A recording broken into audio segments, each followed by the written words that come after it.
think one of the things that's really been clear is the amount of anxiety and stress that people have felt because of some of the economic that happened here. You have folks wondering, when are they going to get back to work? You've had people that have had loss of income. They're worried about their kids. They're worried about their families. And that exerts, it's not just an economic toll, which is obviously very important because we want people to do well, but it really does. Mental well-being, the stress really mounts, and it's a very difficult situation. And so, we're sensitive to all those other impacts. I mean, there's a lot of talk about this test result or that. It's obviously important, but there are a whole host of people out there who won't be infected, haven't been infected, may not even know anyone infected, but are nevertheless profoundly impacted by what is happening with the pandemic. One of the things that I thought was a good use of some of the CARES Act money that we had was to serve needs of some of our low-income residents, folks who may have fallen on hard times, and we wanted to dedicate really a historic amount of money from our CARES Act dollars to affordable housing. And so several weeks ago I announced I'd dedicate $250 million of the CARES Act funds towards affordable housing assistance, $120 million for short-term rental assistance for tenants and properties within the Florida Housing Finance Corporation's portfolio, counties to provide rental and mortgage assistance, and $10 million for special needs, homelessness, housing, and administrative expenses related to the program. And today, I'm proud to announce that the Florida Housing Finance Corp has just approved $75 million to distribute to counties for rental and mortgage assistance, the first distribution to counties of the $120 million rental and mortgage assistance program. Obviously, there'll be more to come. Of that $75 million, I'm pleased to say that Orange County will receive $7.26 million, which is one of the highest in the state. Seminole County will receive $1.1 million, and Osceola will receive $2.5 million. Hundreds of thousands of Floridians who may have already had difficulty making ends meet are now suffering even more, losing a job, not being able to find a job, having to figure out how to pay for child care while schools were in distance learning. This has been a profound disruption to people's lives, and we have a responsibility to help meet needs in this regard. And the disruption has been particularly hard here in Central Florida. If you look at the unemployment numbers that were out today, I think the state was 10.7. You have some parts of the state, obviously, that are less than that. Central Florida was more than that. Obviously, there's a lot of industries that were very sensitive to the fallout with the coronavirus pandemic. So I think certainly here in Central Florida, this is going to serve a really significant need. And so this $250 million statewide program with CARES Act money for rental and housing relief, we believe can tend to and address at least some of that uncertainty, economic anxiety, and general stress that so many of our residents have felt over these many months. So I appreciate being able to do it here in Central Florida. We have a couple special guests here who are going to say a few things. I know we have the mayor here. I know he's working his tail off, but I know that this is going to be good for his county. And then we'll hear from some affordable housing view on just how important this is. So, Mayor.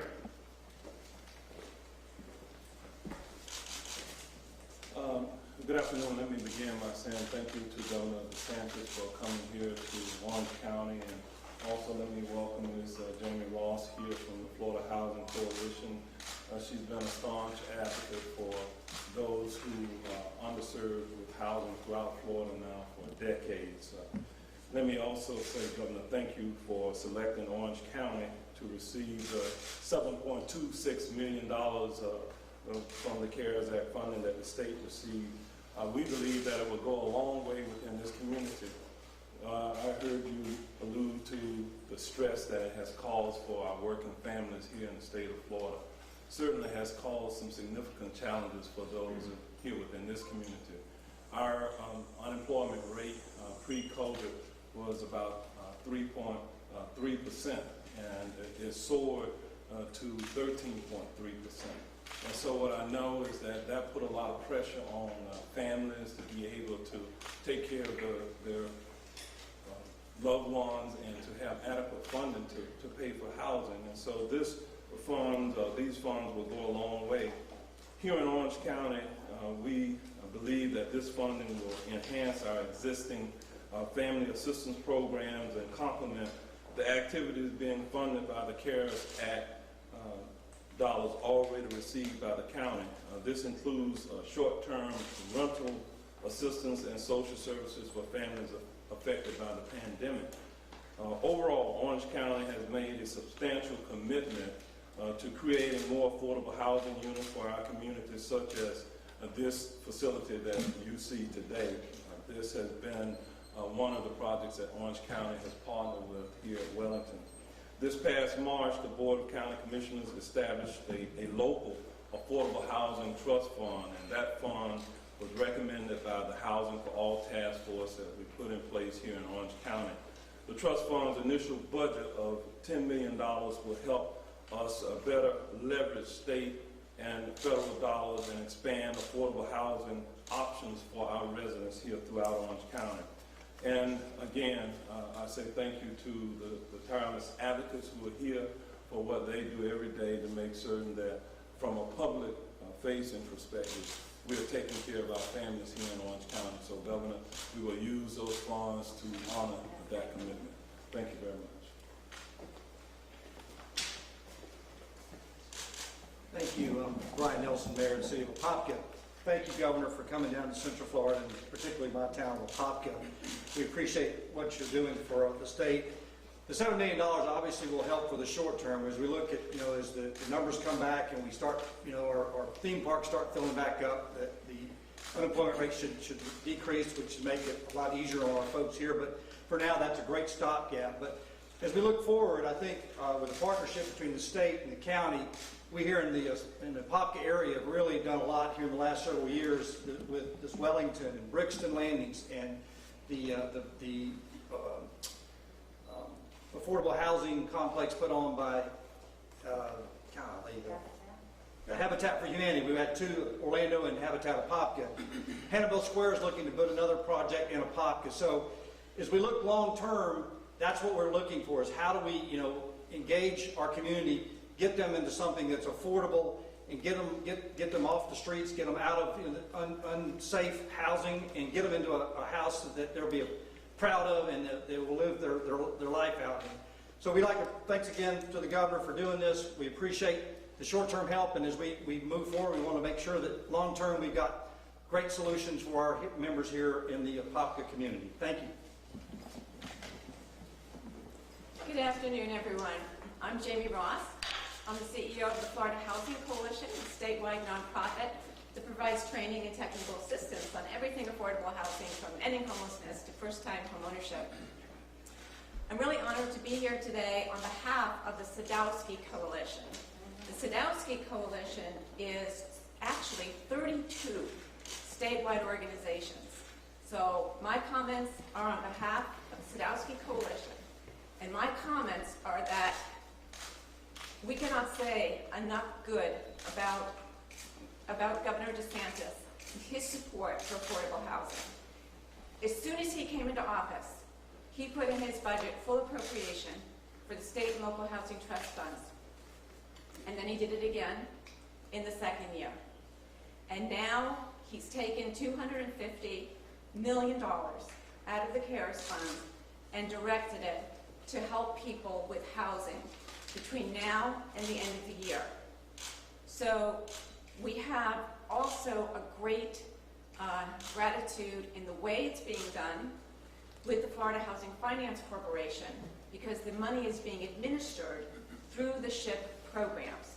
That's very important, because our SHIP administrators immediately launched into action as soon as the governor declared the disaster, and they reprogrammed their SHIP monies to use it the way the CARES money can be used for rental assistance, for mortgage foreclosure prevention.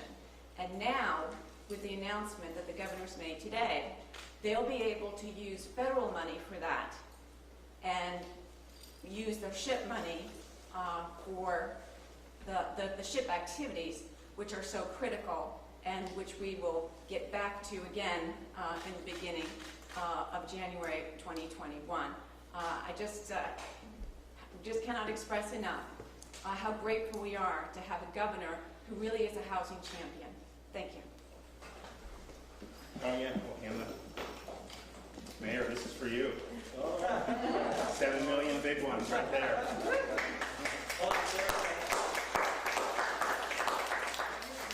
Can we get thumbs up? All right, thank you. Come back anytime. Well, we look forward to that unemployment rate getting back where we want it, and we really view Central Florida as such an important engine for the state. And I want to thank everyone for coming, and thanks for all that they've been doing, to help these folks. I have a number of updates in terms of the COVID-19. I've been working with the President and the Vice President, as well as other members of the administration, to accelerate more of the treatment remdesivir. It's a drug that has been used to treat people who come in with COVID-like illnesses. Most of the physicians I've spoken to around the state believe that it has been effective at reducing hospital stays and taking a patient who would be on the verge of going to an ICU if they were left unabated, and keeping them in a more stable condition. We expedited a shipment last weekend, as people thought, as hospitals said they were running low. They want more, which we want to help deliver on. So the White House is accelerating more remdesivir to the state of Florida. We think it's going to ship this weekend, and obviously we'll be working with all the hospitals. It will go directly from the distributor to the hospital, so the state's not going to be involved in parceling it out. But I really want to thank the President, the Vice President, for understanding that this is something that's important for people in the state of Florida, for some of our patients who've gone into the hospital, and doing all they can to be able to accelerate that. I also spoke with the head of the company who makes it, Jalid, and they are working to continue to crank out these medications, and so we appreciate them for doing that. I also want to just make a point about hospital capacity. You'll see these different headlines saying there's no capacity here or there. Just understand, we have 21% of the beds statewide are available. That's a greater percentage than was available in early March before the pandemic took off. I mean, typically hospitals run at 90% or 88, 90%. That's how they stay in business. And so now we have less than 80% of the beds are actually in use. So there is capacity. And particularly, I think this is important, because what we saw in March and April, and part of it was the fear of the coronavirus, but I think part of it was people didn't think that they could be seen at a hospital because there was a narrative that somehow the hospitals didn't have capacity. That was obviously not true in Florida then. And so people that had heart or stroke, they deferred going into the ED, deferred seeking treatment, and that was big numbers across the country. That has led to more significant conditions now.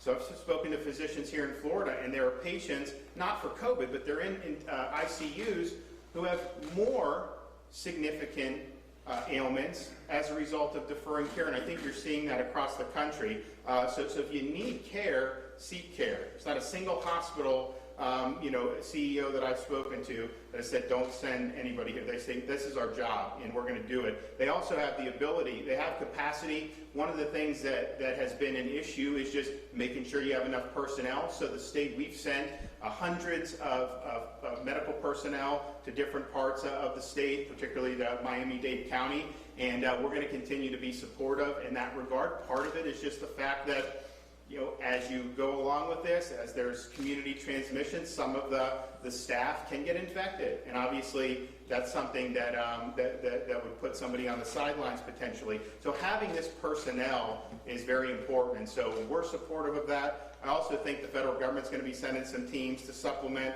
and potentially the Department of Veterans Affairs. I spoke with the Secretary the other day, so we anticipate support there. But the bottom line is, we have capacity.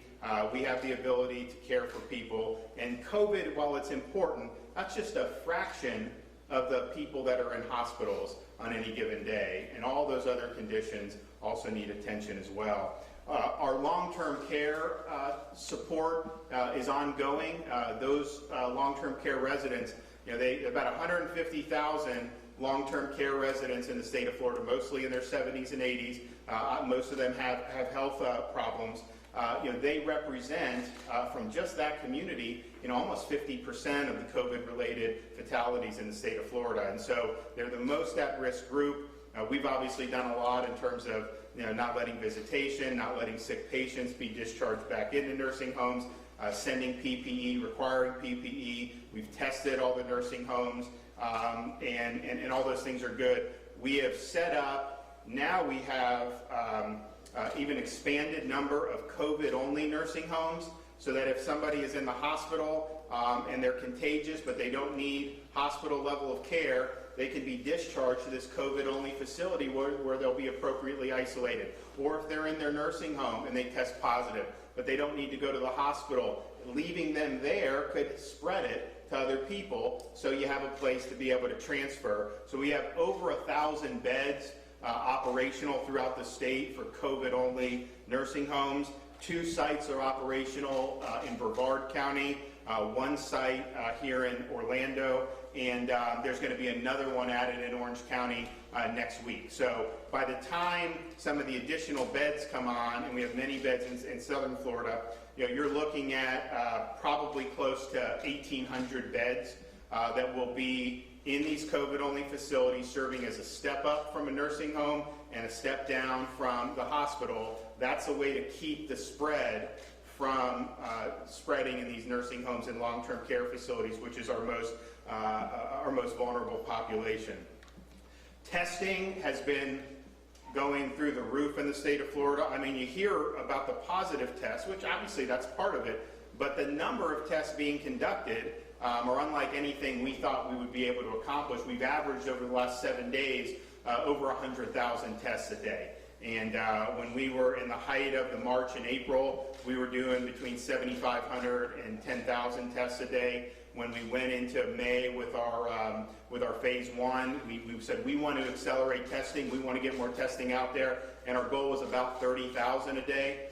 So now we're doing 100,000. Part of that is because of our long-term care testing, but this is an inordinate amount of testing. I think what we're seeing is the percentage of new cases that are positive has stabilized, and even maybe slightly down from where it was 2 weeks ago, where we were pretty much 14 to 16%. Now we are probably more of like 12, 13%. And here in Central Florida, they're below the state average. I mean, you've had Orange County has been in that 10, even a little lower. Brevard has been back in the single digits. They used to be 2%. Then they started getting in double digits. Lake has been around that 10% mark, a little less than that. Seminole, I think, is stabilized, and hopefully will be going back down into single digits. So we definitely have seen stabilization. Even in southern Florida, we've seen stabilization in terms of the percentage of people who are testing positive. Obviously, we want to go back to where we were in May and the beginning of June, where we had a lot of places around the state that were testing 3-4% positivity. I mean, you figure 1 or 2% may just be false positives. So if you get in there, you're in really good shape. We also are working to accelerate test results for people. These commercial labs, by and large, will tell you, if you get them a sample, they'll turn it around in 48 hours. But I think in practice, what we've seen, there are people go through our drive-through sites, and sometimes they don't get results for 7 to 10 days. So just think about, even from their perspective, you just wait and wait and wait. That's not ideal for a patient, of course. It's also not good for medical professionals because they don't have an answer about whether somebody is actually infected or not. And so you assume they are if they're in the hospital as a PUI, and so it's just not a good situation. We have, the Department of Emergency Management has severed ties with one of the labs who was taking a week, diverting that business from our drive-through sites to labs who pledged to do better. We're just going to keep monitoring, but at the end of the day, if you pledge to do a certain number of turnaround, we want to see that, because it's really important that the folks who are getting tested get an answer in a decent interval. What we've rolled out today along those lines, and this is happening at the Orange County Convention Center here in Central Florida. It's also happening in Fort Lauderdale, in Miami-Dade, and then in Jacksonville at the Regency Mall, is for symptomatic people, because remember, a lot of the people who are testing now would not have been tested in March. A lot of them may have been exposed, but they don't necessarily have symptoms. But the people that have symptoms, obviously, those are the ones that we really need the results back as quickly as possible. So for those folks who've developed the COVID symptoms, there's going to be lanes where you can go in, utilize a self-swab, send it to, we have a couple companies who have a good track record, and the goal is to get that turned around much quicker than what we've been seeing in some of these other commercial labs. So that starts today. We're obviously going to monitor the data on that and really hold people accountable. But I can tell you, we've had a lot of luck dealing with one of these companies with our long-term care testing. Typically that will get sent, and we'll get a result by the time the lab receives the specimen in under 30 hours. And so that's a really good turnaround time. So we're going to be looking at that because we know it's important. We've also, the State Department of Emergency Management has put out new retail sites at Home Depots. So we have 4 new sites that have come online: Tallahassee, Leesburg, Jacksonville, and Oviedo. So you have 2 right here in Central Florida at the Home Depots, and those are just, if you're shopping, if you want to get tested, you can, and I know a lot of people have been taking advantage of that. When you're looking at the test numbers and the positivity and all that, it is very important to scrutinize that in terms of the age groups, because we know the coronavirus disproportionately impacts folks who are elderly. And not just 65 and older, really, as you get into 75 and 85, that changes dramatically even there. And so when you're seeing positive tests come from 20-year-olds, 25-year-olds, it's important to point out, absent a significant underlying health issue, those folks are typically asymptomatic or have mild symptoms, and very few require hospitalization. And so those numbers just need context. And here's, I think, part of what is driving the positivity. For the whole pandemic, the positivity rate for people 18 to 24, and really most of that bulk is kind of that 21, 22, is 17%.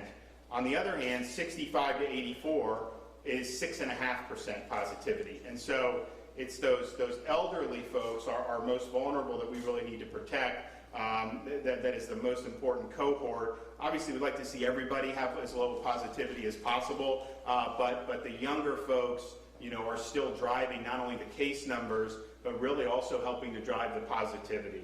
And that really brings us to kind of going forward. Protecting our most vulnerable is the best way for us to reduce mortality and morbidity. If you look at the case fatality rate in Florida, it's about 1.5%. The national average is about 4%. Many of the other states, particularly in the Northeast, are 5, 6, 7% case fatality rates.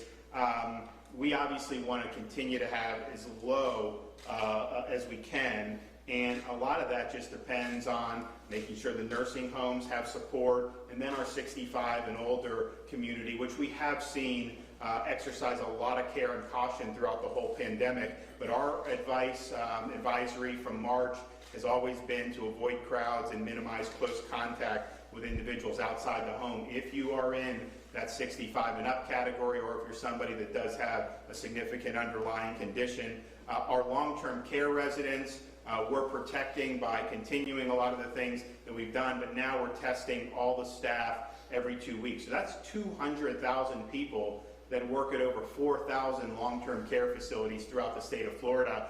We've now had samples taken from all 200,000 over the last 2 weeks. This is kind of our first week doing that after we had gone through and tested everybody over a couple month period.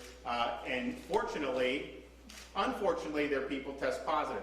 Fortunately, the rate of positive is significantly lower than statewide. It's been a little under 3%. When they test positive, they're isolated, and then any residents who came in contact with them are obviously given an opportunity to test, and they're monitored for symptoms. So that's an important way to keep COVID from really spreading in the most vulnerable areas. And I will just end by saying this. We are seeing some positive trends in the data. If you look at Orange County and some of the Central Florida areas, they've seen their positivity stabilize and decline. I think it's going to decline a lot more, but that's where it is. Visits to emergency departments for COVID-like illnesses have declined for 7 days here in the state of Florida, and that is really a leading indicator about people who are going to be admitted or not admitted to hospitals. So I think that we're in a point of where the testing has been relatively stable, and we're testing a lot, obviously. The ED visits, there's a downward trend on that. So I think if we can kind of keep doing the basic things that they're doing here in other parts of the state, that's really going to help us get through the next 2 weeks. And so for anyone who's in those vulnerable groups, 65 and plus, just understand some of those younger cohorts, the people in their 20s and 30s, this is circulating more significantly in those age groups than it would be in some of the other age groups. And so, as you limit your contact, keep that in mind and do the best that you can to protect yourself, because we want to make sure we get through this in the best possible shape that we can. With that, take some questions. Governor, the Orange County School Board just voted for their innovation plan. Okay, I'll do one at a time. Yes, sir. There was an upheld report from the White House about the coronavirus task force saying there were hotbed states such as Florida recommend closing bars. I know our bars are already closed. It also recommends gyms. It says this report was given to all the governors. What is your stance on after that report about Florida being a hotbed, and do you have any suggestions? Well, obviously, I think if you look at the Sun Belt, we've all seen the same movement in terms of increased prevalence. I think the fact that we're testing so much has led to case numbers that have been put out there, and I think kind of unfairly, maligning the state as being something. If some of those states like New York and New Jersey were testing 100,000 a day at their height, they would have had 40,000 or 50,000 cases a day. So I think it's important to put that in perspective. But there's no doubt that we've seen from Southern California to South Carolina, including Florida, Texas, Arizona, we've seen an increase of spread, and obviously, as I mentioned, a lot of spread with some of the younger folks. And so with the pubs, they've never been open in Southern Florida. So just put that. And then when we did the phase 2, it was basically they had to do similar to a restaurant, the limited capacity and the seating. And when people followed the guidelines, never had any problems, but obviously there was an issue with a lot of non-compliance, and so that's why they ended up doing that. In terms of the gyms, we've not had a lot of problems with that, and so that's not something that I'm gonna close.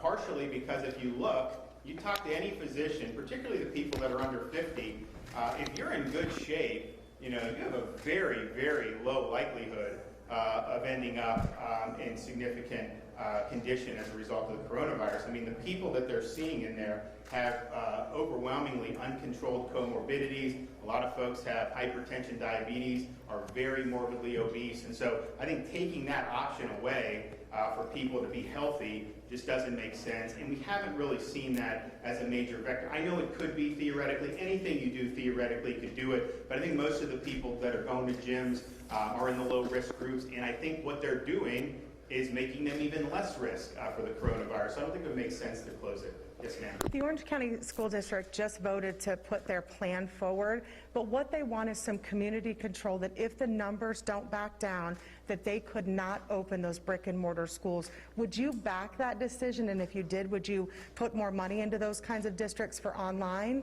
So what I've said from the beginning is we got to work with every community as we see their circumstances. And the state is very diverse anyways, but if you look at how the epidemic has unfolded, it's not unfolded evenly across the state. I think that, quite frankly, I think Central Florida, as we get into next month, probably in pretty good shape, just based on the trends I see. That's what I hope. But obviously, they need to have the ability to make decisions, and the parents' input is going to be important. One of my overriding principles is that parents should have options. And if they choose distance learning because they're not comfortable in a school setting, then that's for them. If there are parents that really want to have some in-person instruction, I think school districts should do whatever they can to provide that, particularly for our very young students. I think one of the things that we're really concerned about is some of the learning gaps that will develop in the K through 5. And when you're doing that, when you're falling behind in reading especially, that could have a lifetime of effects. And so for me, I look particularly at those elementary school kids, and the science on that is just overwhelming. Yes, they're at almost zero risk, but even more than that, transmission from an elementary school to an adult is extremely rare. I think generally for schools, the kids aren't vectors. As you get into 17, 18, I think you can probably find some examples of that. But man, those primary school kids, I really am concerned about having to do that. But I've told all the school districts, look, this is a team effort. You represent different constituencies. You have different things happening in your community. So we just need to be sensitive to that. But we also need to be sensitive to the harm that will come if, while of course giving parents the ability to opt for distance, if you shut out those parents who really believe it's important to get some in-person instruction. And I know, look, I think most of these folks in the schools, I think most of them want to be there because they realize how important it is. Safety is important, but we also need to really look at the data and let the facts drive it. I do not think that we should be swept up in fear. I think there's a lot of fear out there, and obviously that's risk for the mill, and that is stoked. But I think we just look at the situation. We can figure out how to get this done. I'm confident of that. We've got a lot of great talented people working in our school system, and so we'll be working with them. But this is an evolving situation, and I think folks understand that. So that's a yes? Something similar to what was done for first responders, healthcare workers at first. Would you consider a state-funded testing site just for educators, bus drivers, and school administrators during the school year? Of course we would, but I would also just say what we found with this testing is, there's a limited utility in testing healthy people. We thought you test healthy people without symptoms, you identify that they're positive, you isolate them, and that stops the spread. The problem is they don't get the results back for 7 days. Then are they going to isolate in the meantime if they have no symptoms whatsoever? If you're just randomly testing people or you're doing it periodically, we do it in the long-term care facilities just because if that gets in there, just the chance of something happening is so. But like just from the general public, I'm not sure how much it's actually been effective. So I obviously would want to offer support in any way we can. But I think that one of the things that's problematic about it is you can test positive 30 days after an infection. So the virus is dead, you're not infectious, but it can pick up the RNA. And so what? You're going to be 2 weeks not being allowed to leave your house when you're really not even infectious. So how you do that, I think we need to really discuss what makes the most sense. We went into mass testing, and look, I was one of the biggest advocates for it. A lot of what they've done in other countries is really the symptom-based testing. And it's not clear to me that they're worse off than doing what we're doing. So the answer is yes, we would definitely help. But I think we have to, as we get through this cycle and get on the other side of this hump, we've probably got to discuss what makes the most sense with testing. Because one of the things I fear is you go get tested, it's your turn to get tested, let's say, and you get a result back in a week and it's negative. But then 2 days before you got the result back, you got infected. And so these negative results for healthy people, it is not a clean bill of health infinitum. Now, we are doing more and more antibody testing, and I would definitely recommend, we have a lot of first responders, healthcare workers who've been doing it. We opened it up to the general public at some of our sites, including Orange County Convention Center, and the numbers over the last week, have really gone up, which is a good sign because that means there's more immunity built up in the population. I think the numbers from yesterday, I think 14.7% tested positive for antibodies. And I think, once you get in that 15% seroprevalence, that contributes to resistance of this thing being spread. So antibody testing, I think, needs to be a part of the equation. And I just think we need to recognize the limits of what PCR testing can do. There's the rapid tests that were developed. The problem with some of them is, one, there's just not enough to go around. And so I have money. If I could order them, I would. But they're mostly going to hospitals. But even some of the hospitals have seen some of them have not been accurate. They've had false positives or false negatives. And so that's a problem. I mean, we've had this one test we're doing at this mobile RV lab. It's a 45-minute test, but what happens is 5% are false positives. So when you test positive, they have to rerun the sample and sometimes take another sample to confirm it.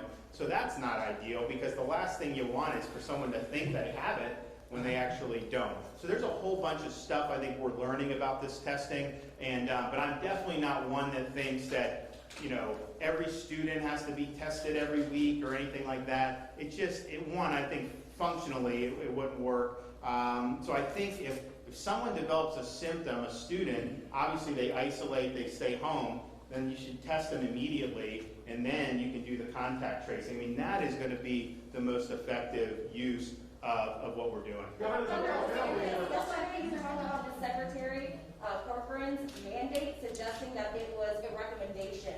Do you agree with that right now, and what do you think about Orange County's plan? Yeah, so I haven't looked at Orange County's plan, but I think what he was trying to do is say, you know, the goal should be to get kids back in the classroom, and we want people thinking along those lines.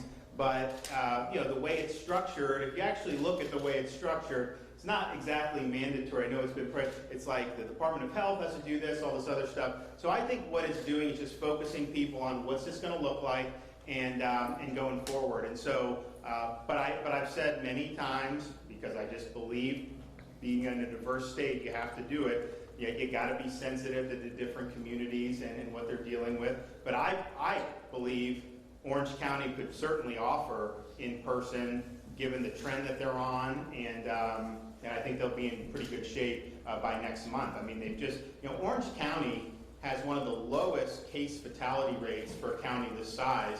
I think it's less than 0.5%. Now, obviously, you know, you don't want to have any fatalities, and so anytime you see that, you know, it's difficult and it's tragedy.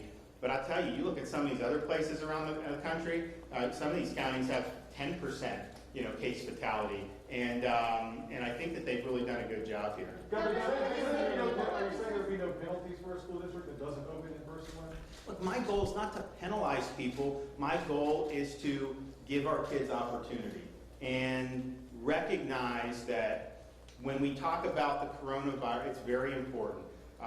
But in terms of everything, all the effects of it, there's been so many effects on people who probably don't even know anyone that's ever been affected, and particularly our kids. The distance learning, as good as Florida's system is compared to other states in the country, the distance learning is not the same. There is an academic gap that has developed. And look, we were in a very difficult situation in March. People didn't know whether this thing was, whether kids were big vectors.